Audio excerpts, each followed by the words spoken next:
رسول الله صلى الله عليه وسلم ثم الفاتح لأرواح الطاهرات أمهات المؤمنين وأهل الطيبين الطاهرين والصحابة والتابعين والتابعي التابعين ومن تابعهم بإحسان الله يوم الدين من العلماء العاملين والأولياء والشهداء الصالحين وجميع المسلمين والمسلمات والمؤمنين والمؤمنات الأحياء منهم والأموات ثم الفاتح إلى ما نوى الجميع ثم الفاتح إلى ما نوى الجميع ثم الفاتح إلى ما نوى الجميع وما عزمنا وما قصدنا وما طلبنا وما دعونا وما رجعنا وما أعلنا وما أصرنا من أمور الدنيا والآخرة من أمور الدنيا والآخرة من أمور الدنيا والآخرة ثم الفاتح من كل من يشاركنا في هذا الليلة المباركة من الآباء والأمهات والشبان والفتيات خاصة ثم الفاتح من كل من آمن بالله وملائكته وكتبه ورسله وباليوم الآخر من الدنيا وبنائها على هذه الدنيا وعلى دنيا صالحة وعلى ما نصلح صالحون وإلى حضرة الحبيب محمد رسول الله صلى الله عليه وسلم شيء لهم الفاتحة.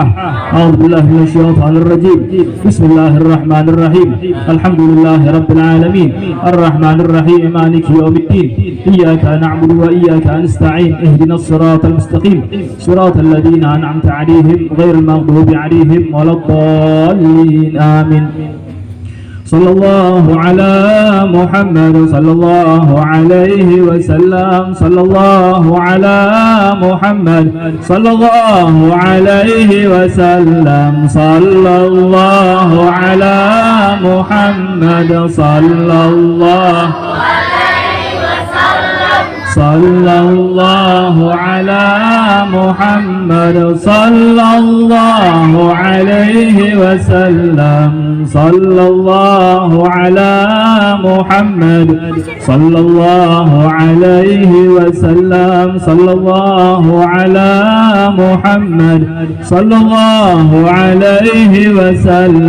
صلى الله على محمد صلى الله عليه وسلم صلى الله على محمد صلى الله عليه وسلم صلى الله على محمد صلى الله عليه وسلم صلى الله على محمد صلى الله عليه وسلم صلى الله على محمد صلى الله عليه وسلم صلى الله على محمد صلى الله عليه وسلم صلى الله على محمد صلى الله عليه وسلم.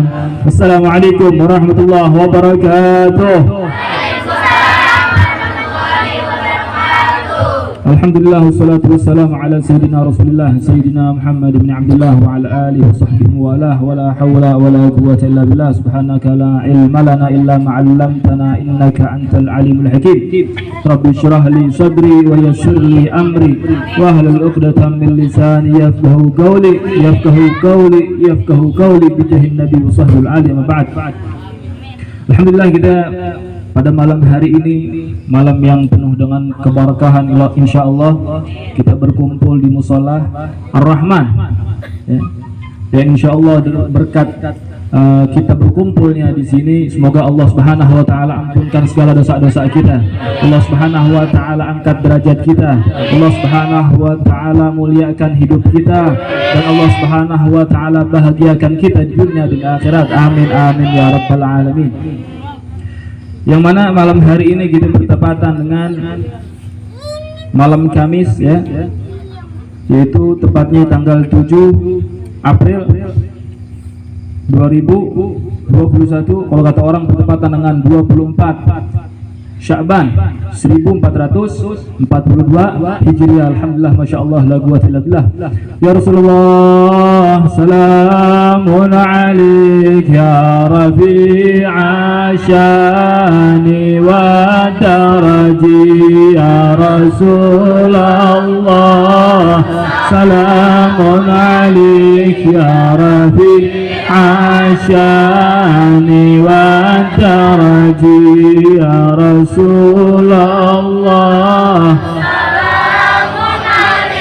يا رفيع الشان والدرج اللهم صل وسلم وبارك عليه وعلى آله. Yang saya hormati dan saya muliakan para warga ya, dan juga wabil khusus Bapak Bapak Guding, semoga Allah Subhanahu wa taala panjangkan umurnya, Allah Subhanahu wa taala sehatkan badannya, Allah Subhanahu wa taala bahagiakan hidupnya, amin amin ya rabbal alamin. Wabil khusus juga para keluarganya, juga warga sekitar, yang semoga Allah Subhanahu wa taala berkat adanya acara ini, semoga Allah taala muliakan hidup kita semua, amin amin ya rabbal alamin. Wabil khusus juga nih para ibu-ibu ya, yang paling banyak, paling mendominasi adalah ibu-ibu nih, dan para pemuda-pemudi ya. Semoga dengan datangnya antum-antum semua di sini kita mendapatkan keberkahan dari Allah Subhanahu wa taala. Sebenarnya ini majlis muter ceritanya. Majlis Al-Istiqomah, yang mana kita semua anak-anak muda-mudi ini membuat majlis ini untuk syiar agama ya.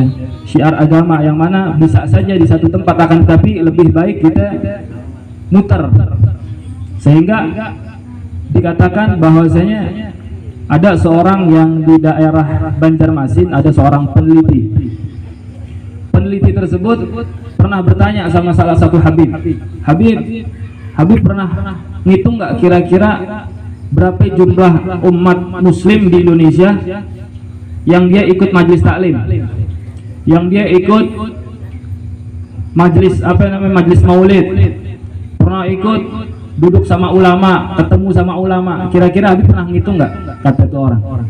Lalu apa orang Habib tersebut bilang bahwasanya Anda nggak pernah menghitung, bahkan mikir ke arah sana aja belum pernah, katanya. Lalu kata Habib tersebut, berarti antum pernah ngitung nih jumlah penduduk Indonesia yang mayoritas muslim ini, berapa jumlahnya yang ikut majelis taklim? Lalu apa kata dia? Beliau tercengang, Habib tersebut tercengang bahwasanya hanya 15% penduduk Indonesia yang ikut majelis taklim. Subhanallah. Kira-kira sedih enggak? Cuma 15% doang. Ya, padahal banyak banget ya mayoritas umat Islam, tapi ya begitu kasihan kita melihat bahwasanya saudara kita sangat-sangat kasihan. Oleh karenanya kita punya inisiatif anak-anak muda ini untuk menggelar acara-acara yaitu keliling, biar yang mereka nggak pernah dengar maulid, mereka akhirnya jadi dengar maulid. Mereka nggak pernah baca sholawat, akhirnya ikut baca sholawat. Yang mereka nggak pernah duduk di majlis taklim, akhirnya ikut duduk majlis taklim. Alhamdulillah ini sudah berjalan selama 3 tahun. Ya, berkat doa kita semua, antum semua, Bapak Ibu sekalian, alhamdulillah ini masih berjalan. Semoga Allah taala terus berikan kesuksesan dan kejayaan, amin amin ya rabbal alamin. Malam hari ini juga kita sekaligus penutupan sementara, yaitu bertepatan kira-kira seminggu lagi ya, itu masuk bulan suci Ramadan. Semoga dengan apa kita hadir di tempat ini, Allah kasih sehat deh kita semua, biar kita bisa ngerasain bulan suci Ramadan, sampai bisa taraweh, sampai bisa Idul Fitri, dan sampai tahun depan kita bisa merasakannya, amin amin ya rabbal alamin. Satu poinnya daripada evaluasi daripada majlis ya, majlis yang sudah kita kerjakan setiap tahunnya, setiap mau puasa kita berhentikan dulu, ntar habis lebaran mulai lagi. Satu ya, sebagaimana yang dijelaskan apa yang sudah kita ambil daripada majlis ilmu adalah ilmu. Kita datang ke majlis taklim itu lagi belajar. Sehingga kalau misalkan kita sudah mendapatkan ilmu tersebut ya, kita sudah mendapatkan ilmu tersebut manfaat apa enggak sama kita? Belum tentu. Ilmu tersebut bisa manfaat, belum tentu, kecuali dilihat daripada 2 hal ya. Ilmu itu yang kita dapat kecuali bisa bermanfaat kecuali dengan 2 hal. Apa yang pertama adalah akhlakul karimah. Dibilang kalau misalkan dia ikut majelis taklim, dia ikut belajar ngaji, dia ikut belajar guru sama Habib. Kalau misalkan dia termasuk orang yang berakhlakul karimah, berarti ilmunya manfaat tuh. Paham nggak?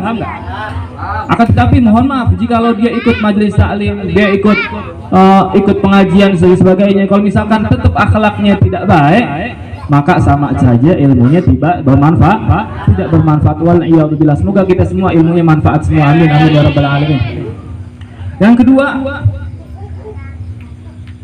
kenapa majlis ini dinamakan Majlis Al-Istiqomah? Ini cerita sedikit deh nih ibu-ibu nih. Kira-kira mau dengar apa enggak nih? Nih, jadi dulu Al-Fagir bikin majlis begini, ya, biar anak-anak pada ngaji tanpa ada nama sedikit pun. Namanya Majlis Ciledug deh begitu, ya, tanpa ada nama sedikit pun. Jadi waktu itu aneh pernah mau minta perempuan. Nih ceritanya, aneh mau minta perempuan, mau nikahin perempuan. Jadi ceritanya. Tapi ini perempuan luar biasa banget waktu itu, luar biasa banget, punya keturunan yang luar biasa, punya nasab yang luar biasa daripada keturunan Rasulullah, daripada bahasa Arab, orang Arab nih, ini perempuan. Sehingga Al-Fagir waktu itu mimpi, ceritanya ini mimpi itu aneh pernah di sidang, ya, dalam mimpi tersebut di sidang sama habaib, orang-orang pakai imamah semua, ya, ditanya, ente punya apa? Begitu ya. Ente bisa apa? Ente punya majelis apa? Ditanya begitu. Sehingga Al-Fagir diam aja. Al-Fagir nunduk. Sehingga ada salah satu habaib yang ngebelain ceritanya. Ngebelain. Tanya, "Bib, alafu nih. Nih Ali Al-Kaf nih, katanya dia punya majelis namanya Majlis Al-Istiqomah. Nah, dari situlah Al-Fagir bilang sama jamaah semua, alhamdulillah sekarang udah dapat bisyarah mungkin dari situ, ya. Ini dinamakan Majlis Al-Istiqomah. Alhamdulillah udah berjalan selama 3 tahun. Dan juga Al-Fagir minta doa restu bagi Bapak Ibu sekalian semuanya, anak-anak sekalian, yang insya Allah, ya, Al-Fagir sudah dapat mandat, dapat perintah daripada guru besar, yaitu Mudirul Ma'had Habib Subah bin Hasan Baharun yang ada di Surabaya, ya. Beliau memerintahkan kepada Al-Fagir untuk membuat pondok pesantren. Oleh karenanya sekarang alhamdulillah sedang proses untuk pembebasan lahan di daerah Lewiliang insya Allah, yang mana jumlahnya itu 2000 meter. Untuk sementara 2000 meter dulu, baru nanti akan bertambah-tambah lagi insya Allah. Oleh karenanya mohon doanya bagi Bapak Ibu sekalian, semoga Allah Ta'ala berikan keluasan daripada jalannya, Allah Ta'ala berikan murah rezekinya, Allah Ta'ala sukseskan nih daripada salah satu cita-citanya Rasulullah. Ini cita-citanya Rasulullah, bukan cita-cita Al-Fagir, bukan cita-cita anak. Sebagaimana Rasulullah SAW mengatakan apa? Innama ana basyarum mithlukum. Sungguhnya aku manusia sama seperti kalian, kata Rasulullah. Aku punya cita-cita, aku punya angan-angan, aku punya keinginan, aku punya mimpi. Apa mimpinya Rasulullah? Apa keinginan Rasulullah SAW? Adalah semua umat Rasulullah masuk surga. Sehingga kalau kita pengen tahu surga itu murah apa mahal? Murah apa mahal? Mahal. Al-jannah mahu balas. Surga kagak gratis orang masuk surga. Sehingga kalau kita tahu dari situ, kita harus diperjuangkan sehingga kita semua insya Allah masuk surga bersama Rasulullah SAW. Itu cita-citanya Rasulullah.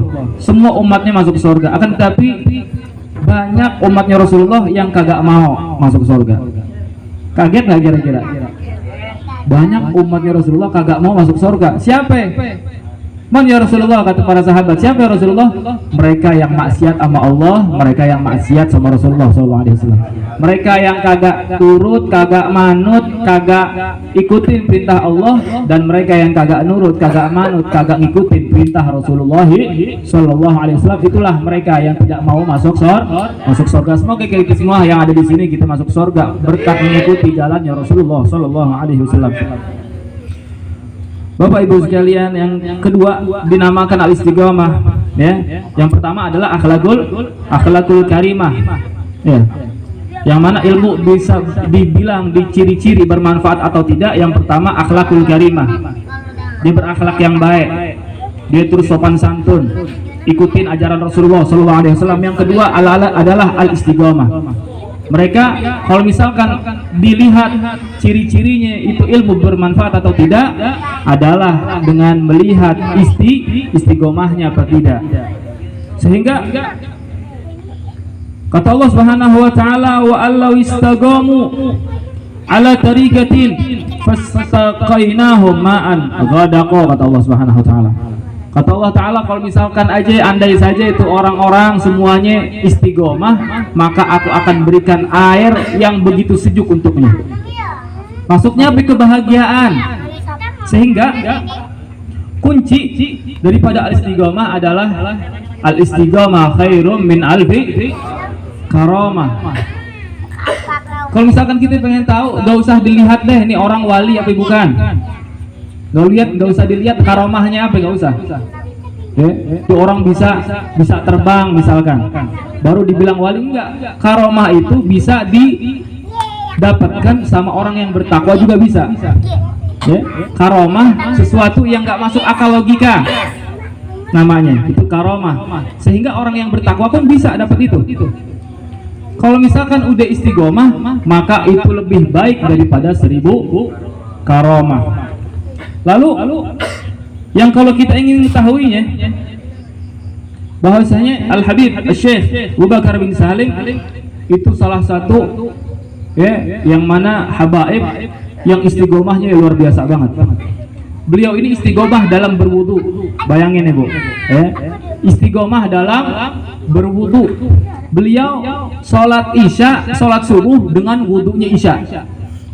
Selama berapa tahun? Selama 40 tahun. Menjalankan istiqomah semacam itu. Beliau sholat subuh dengan wudu berarti kagak tidur Bu. Betul enggak? Berarti semalaman itu kagak tidur beliau. Emang kalau orang wali-wali, orang-orang yang dekat sama Allah, beliau itu semua malam-malam kagak mau tidur. Kenapa? Karena malam itu tempat dia untuk mengadu kepada Allah Subhanahu wa taala. Malam-malam itu tempat mereka mendekatkan diri mereka kepada Allah, cerita segala sesuatunya sama Allah pada saat malam hari. Oleh karenanya yang banyak sekali ibu-ibu di sini cerita semuanya pada malam hari sama Allah taala. Udah paling indah. Kita punya masalah sebesar apapun, punya anak yang durhaka semacam apapun, punya laki yang ngeselin misalkan begitu, punya apalagi tetangga yang model begini, aduin sama Allah semuanya, cerita sama Allah semuanya, pasti Allah Ta'ala ijabah, Allah Ta'ala dengar, sehingga Allah Ta'ala menantang orang-orang semua untuk berdoa kepadanya. Ud'uni astajib lakum, kata Allah Ta'ala. Berdoalah kalian kepadaku, maka aku bakalan berikan segala apapun yang kalian inginkan. Oleh karenanya banyak-banyak minta sama Allah. Dan salah satu yang lainnya juga, yang salah satu istiqomah dalam ibadah kepada Allah Subhanahu wa taala adalah Al-Habib Hasan bin Saleh Al-Bahr. Beliau sholat isya juga sama, tapi ba'da sholat isya, habis sholat isya sholat 2 rakaat Bu. Sholat 2 rakaat, sedikit tapi banyak? Sedikit, tapi kelar-kelarnya subuh Bu. Itu sholat isya 2 rakaat, kelarnya subuh. Kok bisa subuh? Ya iya, gimana kagak. Rakaat yang pertama beliau habiskan untuk membaca Al-Quran sampai habis. Rakaat yang keduanya beliau habiskan 90.000 baca qul huwallahu ahad 90.000 baru selesai. Salam. Assalamualaikum warahmatullahi wabarakatuh. Assalamualaikum warahmatullahi wabarakatuh. Azan subuh. Subhanallah. Sehingga inilah orang-orang yang berjalan di jalan Allah yang sangat-sangat luar biasa. Beliau istiqomah di jalan Allah. Semoga dengan apa yang Al-Faqih ceritakan ini menjadi motivasi buat kita untuk istiqomah dalam segala hal, sesuatu apapun. Kenapa? Karena istiqomah, kalau misalkan orang kepengen sukses, dia harus melewati daripada teori istiqomah. Gak mungkin orang pengen orang sukses tapi dia gak istiqomah, gak mungkin. Dalam segala hal apapun boleh dicari. Pengen pengen jadi doktor, pengen jadi ulama, pengen jadi segala macam apapun. Kalau misalkan dia, apalagi pembisnis, kalau dia kagak istiqomah kagak bakalan jalan bisnisnya. Entar dagang, entar kagak, entar dagang, entar kagak, ya kagak bakalan dapat untung. Betul. Oleh karenanya itu salah satu ciri istiqomah itu sangat-sangat penting. Lalu Syekh Abdul Qadir Jailani yang sering kita dengar tuh, ya, mungkin ini jarang yang antum dengar nih cerita ini. Beliau saat berusaha untuk mencari ridha Allah, untuk mencari hidayah Allah Subhanahu wa taala, pertama-tama awal mulanya beliau itu berusaha istiqomah. Caranya gimana? Caranya beliau berdiri di atas sebatang kayu. Ya, berdiri di atas sebatang kayu di atas sungai. Lah beliau berdiri di atas kayu, beliau satu tangannya pegang tali di atasnya. Lalu tangan yang satunya lagi megang Al-Qur'an. Beliau membaca sampai pagi, sampai subuh. Kalau misalkan beliau ngantuk, kira-kira nyeburnya kemana? Ke kali. Itu beliau lakukan selama berapa tahun? Selama 15 tahun setiap malam. Subhanallah. Sampai kepengen ridhonya Allah, kepengen cintanya Allah Subhanahu wa taala, sehingga itulah yang kita dapatkan. Sampai saat ini namanya tetap kita dengar. Subhanallah. Lalu ini salah satu ciri perempuan nih yang istiqomah, ya. Ada salah satu namanya Sayyidah Rabi'atul Adawiyah. Pernah dengar nggak, Bu? Sayyidah Rabi'atul Adawiyah adalah salah satu perempuan yang menjadi barometer, ya, menjadi barometer atau ukuran seorang perempuan yang soleha, yang sangat luar biasa. Beliau saking cinta sama Allah, cinta sama Rasulullah SAW, beliau menggali tanah kuburan, beliau gali kuburannya, yang beliau tahu bahwasanya beliau bakalan meninggal di tempat itu. Beliau lakukan apa? Beliau lakukan mengaji di dalam Al-Quran, di dalam kubur tersebut sebanyak 6.000 hataman. Pada saat 6.000 hataman, beliau meninggal, lalu dimakamkan di situ. Kira-kira meninggalnya gimana? Husnul Khotimah apa kagak? Husnul Khotimah. Subhanallah, itulah yang mereka semua kerjakan. Sehingga ini adalah jalan yang betul, jalan yang benar. Ini jalan yang paling benar. Ikut majelis taklim, ikut ulama, ikut habaib. Ini jalan yang paling benar. Kenapa? Karena kata syair menjelaskan bahwasanya makana fi darbihi wasal. Setiap apapun, setiap kalau misalkan kita punya jalan yang benar, maka sampai pasti. Contoh, kita mau ke Jakarta, arahnya Jakarta ke sono, kita jalan aja, ikutin jalan ke sono. Sampai apa kagak? Sampai. Tapi kagak tahu itu lama apa sebentar, itu belum tahu. Bisa sebulan, bisa 2 bulan, bisa setahun kita jalan ke Jakarta. Kalau misalkan jalan kaki. Tapi kalau misalkan dia kagak tahu arahnya kemana itu Jakarta, mereka malah sebaliknya. Sampai apa kagak? Kagak bakalan sampai. Nah, ini salah satu jalan, ya. Majelis taklim adalah salah satu kendaraan kita menuju Allah Subhanahu wa taala. Sehingga Al-Faqir pun punya moto sendiri, ya. Al-Faqir punya moto, punya motivasi untuk diri sendiri. Apa motivasinya? Motivasinya itu hidup cuma sekali. Ada hidup 2 kali, reinkarnasi gitu, kagak ada begitu-begituan. Hidup cuma sekali. Sehingga yang sekalinya ini, kalau misalkan kita tidak memanfaatkan dengan luar biasa, maka habis. Kalau sudah waktunya bakalan habis, gak bakalan kembalinya lagi. Hidup di dunia begitu. Sehingga marilah kita semua untuk menghabiskan umur kita, menghabiskan waktu kita, menghabiskan usia muda dan tua kita dalam ibadah kepada Allah Subhanahu wa taala.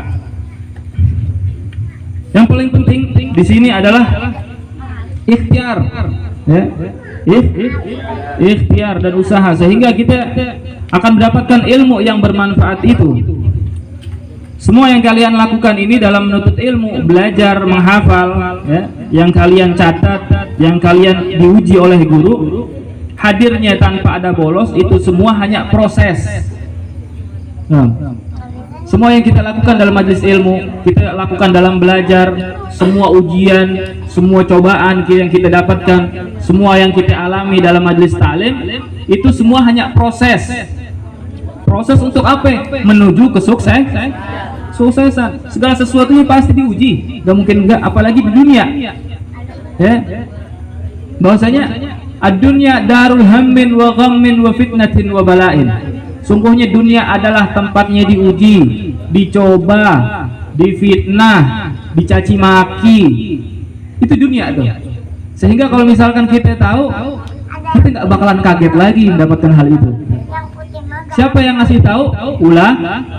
Bagaimana kita bakalan hati kita tenang kalau kita nggak dikasih tahu sama ulama? Bu, sebenarnya ini dunia ini begini. Jadi ibu yang sabar ya. Ini udah pasti udah terjadi sama kita semua. Oh begitu gitu ya. Begitu ya Sati. Alhamdulillah dia aneh sekarang sabar. Nah begitu jadinya. Sehingga kita di dunia bakalan tenang hidup kita. Oleh karenanya, sebelum kita akhirin daripada majlis ini, Fakir pengen memberikan satu amalan buat ibu-ibu sekalian. Satu amalan yang mana amalan ini diberikan sama Al-Fakir langsung oleh Al-Habib Segaf bin Hasan Baharun. Ini adalah sholawat.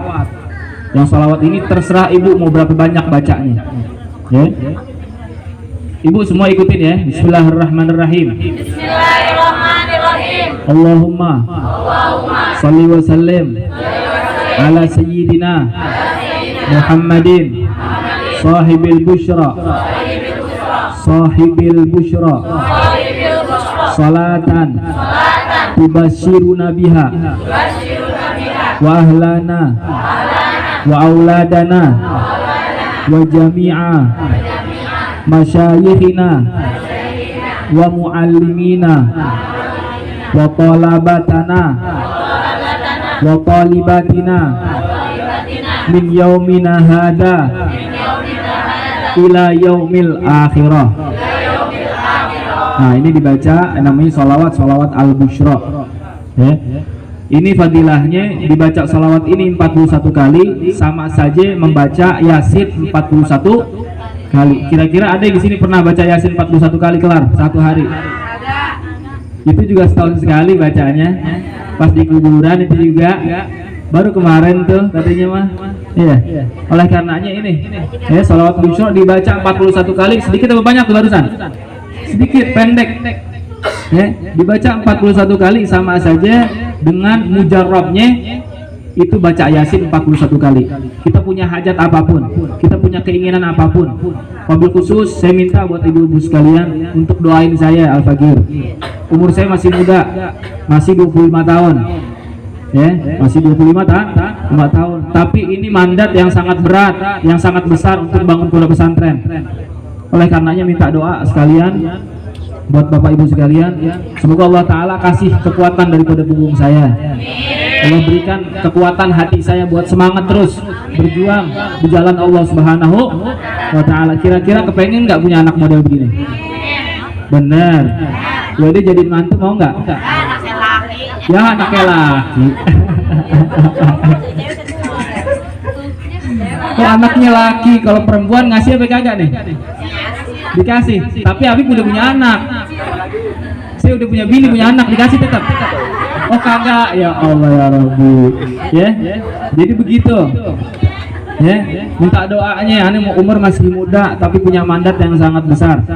Oleh karenanya, ini salah satu metode. Kepengen kan punya anak model kayak Ana, tapi Ana jelek. Begitu. Begitu. Satu-satunya cara kepengen punya anak ulama, anak baik, anak yang berakhlakul karimah, anak yang baik, itu satu-satunya cara adalah masuk pondok pesantren. Gak ada cara lain, Bu. Demi Allah gak ada cara lain. Oleh karenanya, nah itulah. Kalau misalkan nanti pondok udah jadi, kira-kira langsung buru-buru masukin pondok pesantren. Di mana pondok pesantrennya? Ntar hubungin Al-Difa aja ya. Dan juga sekarang Al-Fakir lagi butuh dana betul-betul banyak banget, yaitu 300 juta. Ya. Semoga Allah Ta'ala berikan rezeki nggak terduga buat Al-Fakir dan keluarga. Ya. Oleh karenanya itu satu tanahnya kira-kira 400.000 per meter kali 2.000 deh tuh, berapa ya? Banyak apa dikit? Oleh karenanya kalau misalkan ibu-ibu ada rezekinya mau bantu Habib, silakan. Alhamdulillah dia terima kasih sebanyak-banyaknya.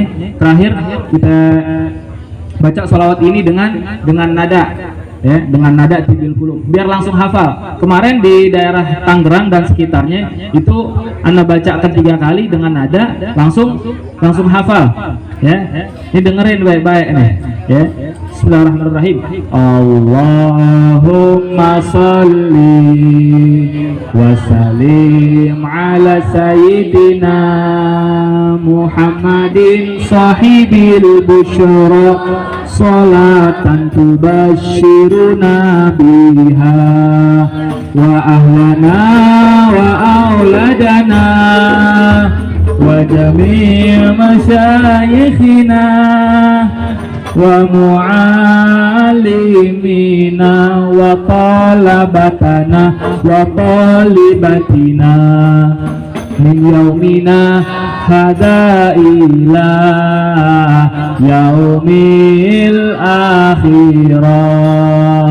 Allahumma salli wa sallim ala sayyidina Muhammadin sahibil busyara salatan tubashiruna biha wa ahlana wa auladana wa jami' masyayikhina wa mu'allimina wa talabatana wa talibatina min yaumina hada ila yaumil akhirah. Sekali lagi, Allahumma salli wa sallim ala sayyidina Muhammadin sahibil busyra salatan tubashiruna biha wa ahlana wa auladana wa jami' masyayikhina wa mu'allimina wa talabatana wa talibatina min yaumina hada ila yaumil akhirah. Nah itu dibaca 41 kali. Kapan bacanya? Bacanya habis subuh.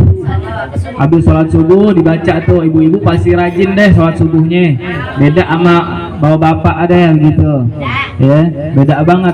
Kelihatan wajah-wajahnya solehah semua. Amin amin ya rabbal alamin. Nah juga terakhir daripada yang dijelaskan dalam kitab Al-Jahil Maut Qabdal Mautihim. Orang bodoh itu udah mati sebelum mati beneran. Paham nggak?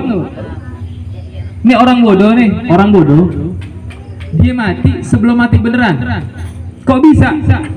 Orang bodoh yang dimaksudkan dalam ilmu ini adalah yang mereka, ya, yang kagak belajar ilmu Allah, ilmu Rasulullah SAW. Ilmu yang sebenarnya yang kita pahamin bukan ilmu sains, bukan ilmu matematika dan sebagainya.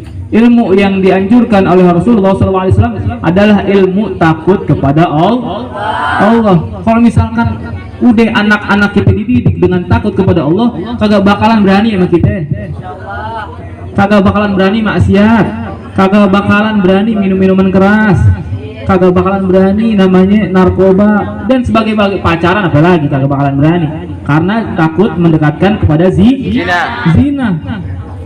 Kalau misalkan dia takut sama Allah, kagak bakalan ngelakuin hal itu.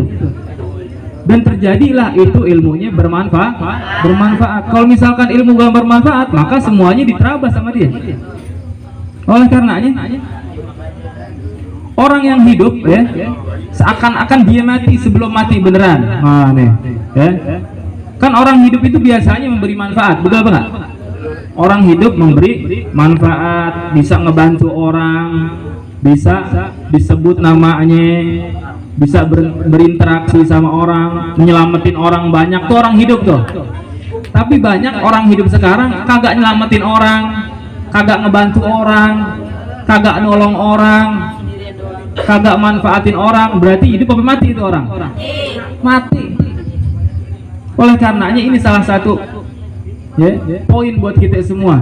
Jadilah kita orang alim yang mengetahui ilmu Allah, ilmu Rasulullah SAW. Ajarkan anak-anak kita itu ikuti daripada majelis-majelis taklim, ikuti pondok-pondok pesantren, sehingga mereka bakalan menjadi generasi-generasi penerus perjuangan Rasulullah SAW. Itulah tujuan kita, sehingga tujuan kita itu yang kalau misalkan kita pengen tahu Imam Syafi'i yang sekarang kita bermadhab kepadanya, kita sholat dengan madhabnya, dengan caranya, kita berwudu dengan caranya. Imam Syafi'i itu meninggal 1250 tahun yang lalu. Meninggal 1250 tahun yang lalu dia meninggal.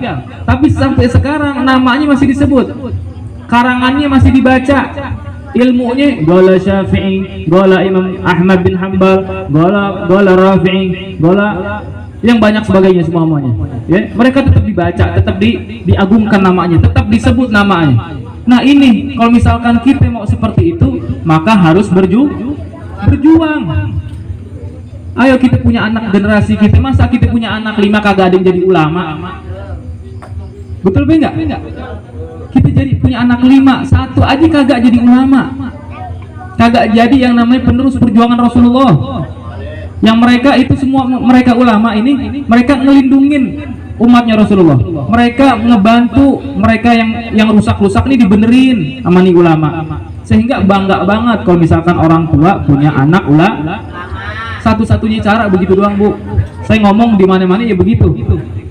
Tapi terserah kalau misalkan ibu punya pandangan lain, terserah. Ini adalah salah satu wa ma alaina ilal bala dalam Yasin.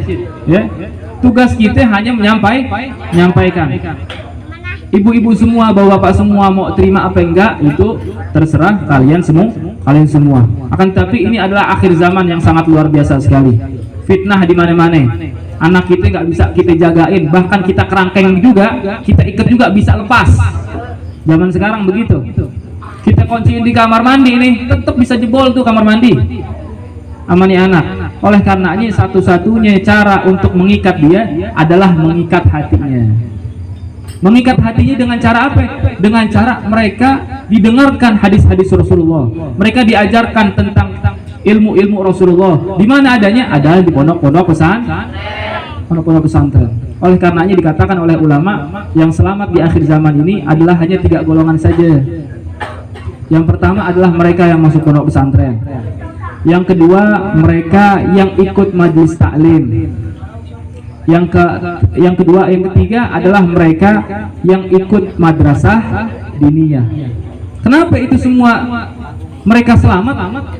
Poinnya adalah mereka tetap dididik, tetap diajarin, tetap dicekokin, tetap diasupin tentang ilmunya Rasulullah SAW.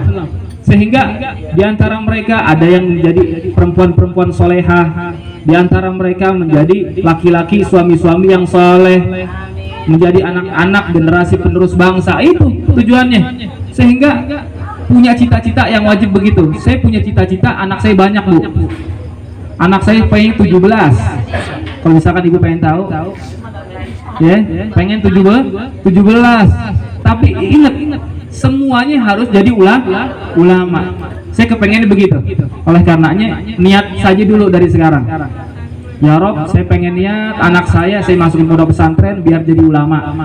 biar jadi penerus Rasulullah, penerus perjuangan ulama yang lainnya. Semoga anak saya menjadi anak yang berbakti sama orang tuanya dan sebagainya, niat-niat yang baik. Oleh karenanya semoga kita semua yang ada di sini Allah Ta'ala bahagiakan hidup kita. Allah Ta'ala angkat musibah yang berada di hidup kita.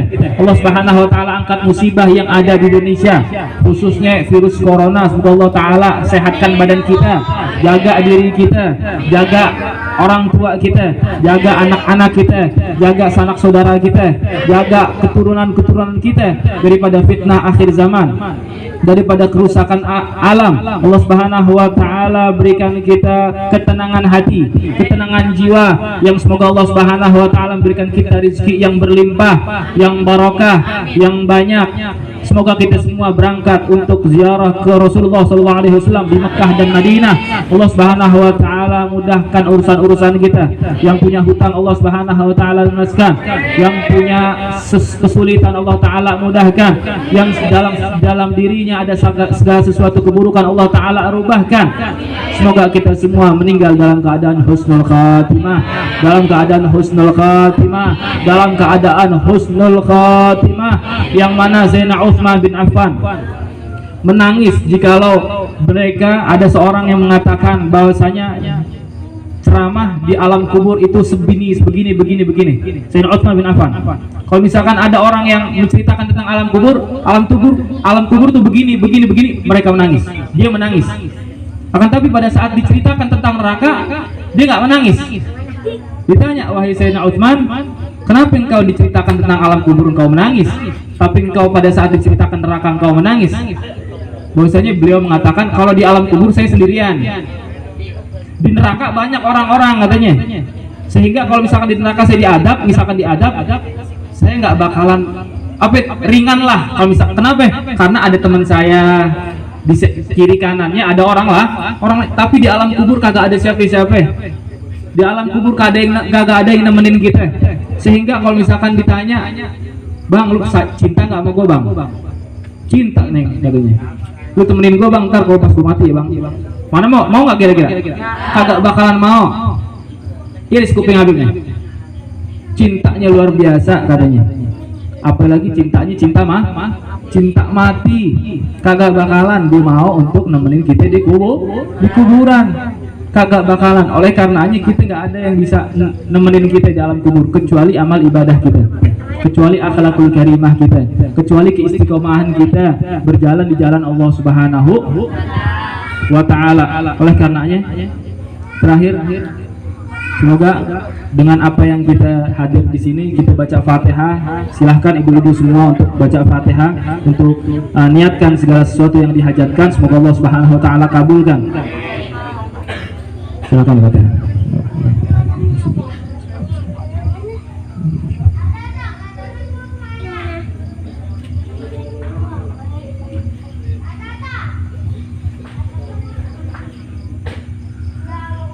على أهلنا وعليكم وتصالها وعلى من أصنع مصالحهم لا حاجة الحبيب محمد صلى الله عليه وسلم. الفاتحة. أعوذ بالله من الشيطان الرجيم. بسم الله الرحمن الرحيم. الحمد لله رب العالمين الرحمن الرحيم مالك يوم الدين إياك نعبد وإياك نستعين اهدنا الصراط المستقيم صراط الذين أنعمت عليهم غير المغضوب عليهم ولا الضالين آمين.